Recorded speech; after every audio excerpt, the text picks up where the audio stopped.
Vivi and ClickView have partnered together to allow teachers to play videos from ClickView through Vivi's Play Content feature. Please note that this feature requires an active ClickView subscription to function.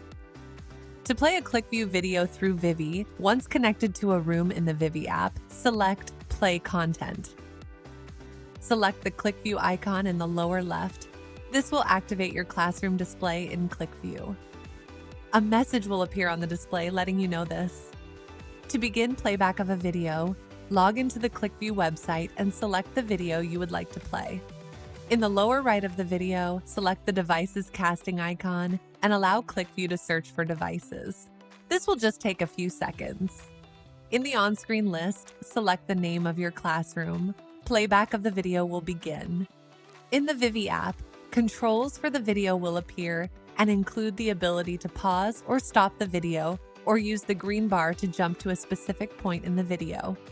You can also adjust the volume and display closed captions if available. To stop a video from ClickView, select Stop. Then select Back to Play Content to play other content through Vivi.